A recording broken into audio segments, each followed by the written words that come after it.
para ir con Ramiro, que Jaime Domingo López Buitrón, quien fuera director del CISEN en los gobiernos panistas de Vicente Fox y Felipe Calderón, también es dueño de otra empresa, LRB Strategy and Intelligence, la cual recibió dinero de algunas dependencias gubernamentales como Pemex e Infonavit, y en la que aparece también como socio su familiar, Juan Martín López Buitrón, quien actualmente es director general de Organización y Recursos Humanos de la Comisión Nacional de Bancaria y de Valores, que preside Jesús de la Fuente Rodríguez, dependencia contra la que López Buitrón litigó en tribunales mediante un amparo para impedir que le quiten el seguro de gastos médicos mayores. Dice el maestro Vadillo, de regreso a los contratos de Comtelsat, la empresa de Arroyo, el dueño del financiero, también recibió transferencias por 661 millones de pesos de la Secretaría de Seguridad Pública de Veracruz en gobiernos anteriores para la instalación de cámaras de seguridad, de las cuales hubo quejas porque no funcionaban. Otros ingresos de Comtelsat fueron 64 millones de pesos de la Cámara de Senadores por la instalación de equipo audiovisual, 856 millones de TFCF International Channels México, 109 millones de Grupo Lauman Holding y 962 millones de un RFC genérico no identificado. Otras operaciones financieras de Comtelsat fue la triangulación de recursos que hizo con CNL Capital Partners. La empresa de Manuel Arroyo le transfirió 1,100 millones de pesos y después esta misma empresa envió recursos por 1,200 millones a El Financiero Marketing y 85 millones a Engencap Holding. O sea, ahí te van 1,100 y te regreso 1,200 para El Financiero. CNL Capital Partners, sin nómina, reportó ingresos entre 2018 y 2020 por esos 1,100 millones y gastó 1,300 millones de pesos. Otros depósitos que realizó Comtelsat fueron por 415 millones a la empresa CISA Monitoring Integral, cuyos representantes legales y socios son Isaac Valencia Trejo y Blancadelia Alarcón Díaz. Esa empresa CISA obtuvo ingresos de CRS Morelos por la operación del Centro Federal de Redactación Social para Mujeres de ese mismo estado. Uno de los socios de esa empresa es Eustaquio Tomás de Nicolás Gutiérrez, quien ha sido vinculado a una red de funcionarios y personas que transfirieron dinero al paraíso fiscal de Andorra. En esa red de empresas y triangulaciones de dinero, CISA hace negocios con varias empresas que le depositan recursos, alimentos con idea, 88 millones, constructora y edificadora GIA Plus A, 20 millones, operadora de infraestructura de Oaxaca, 12 millones.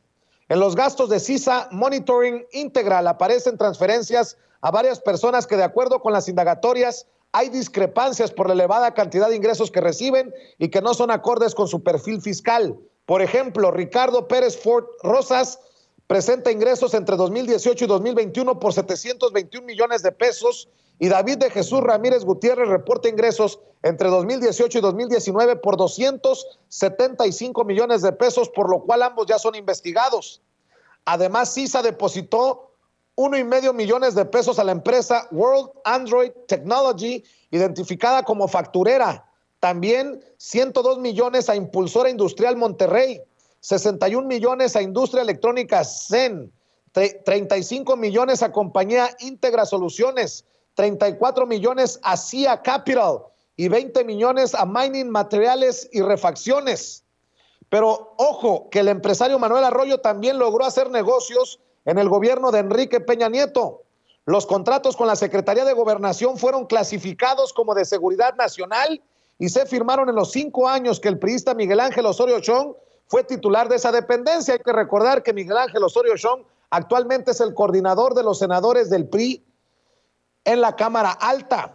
Solo como ejemplo, Comtelsat obtuvo un contrato plurianual de 2017 a 2020 por 539,997,478 pesos del órgano administrativo desconcentrado Prevención y Redactación Social para proporcionar servicio integral de voz, datos y video en oficinas centrales de PIRS, o sea, Prevención y Redactación Social.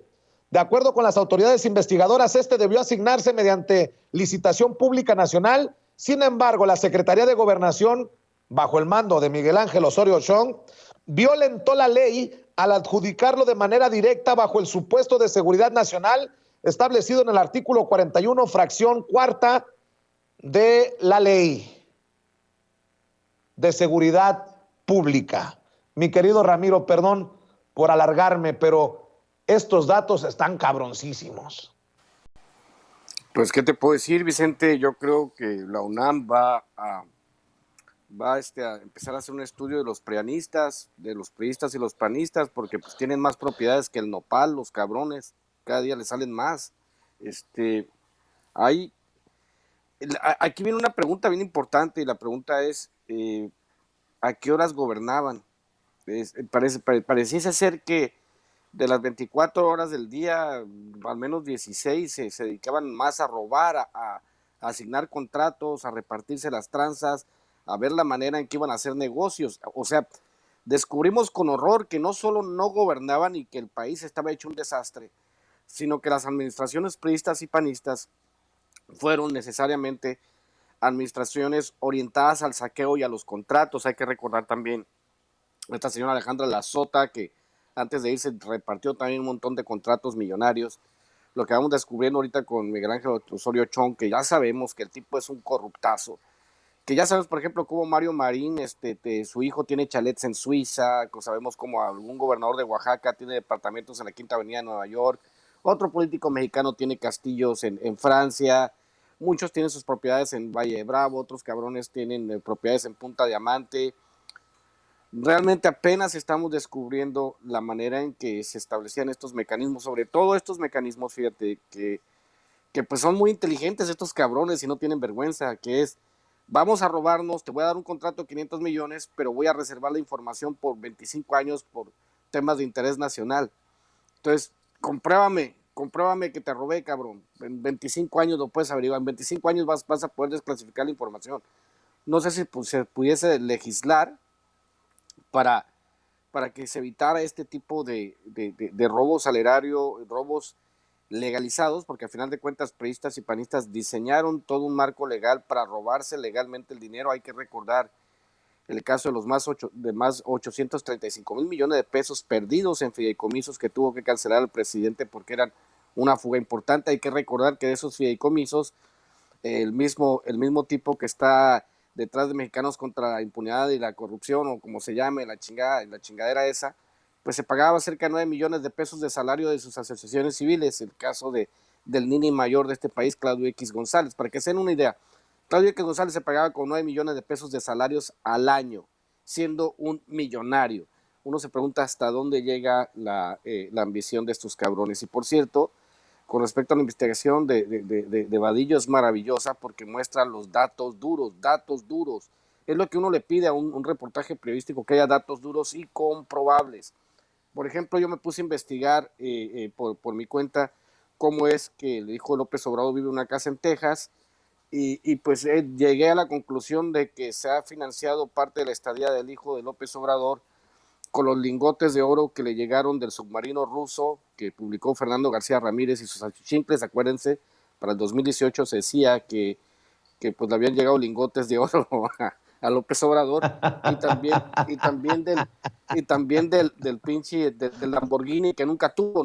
¿Te acuerdas que también decían que el hijo de López Obrador tenía un Lamborghini y que al último salieron a desmentir? Pues que no, que ni al caso. Entonces, de la venta del Lamborghini que nunca tuvo y de los lingotes de oro que nunca le llegaron a López Obrador, de ahí se compró la casa el hijo de López Obrador, para que vean el estado del periodismo. O sea, es el extremo del ridículo que nosotros estemos saliendo todos los días a desmentir, y que haya muchos prófugos del ácido fólico en las redes sociales que crean la mentira de que hay un conflicto de interés cuando ha sido desmontado, y todos estos reportajes han sido estructurados con la finalidad solo de golpear al presidente y establecer la teoría del mínimo común denominador, que es: nosotros somos corruptos, pero él también, mi querido Vicente.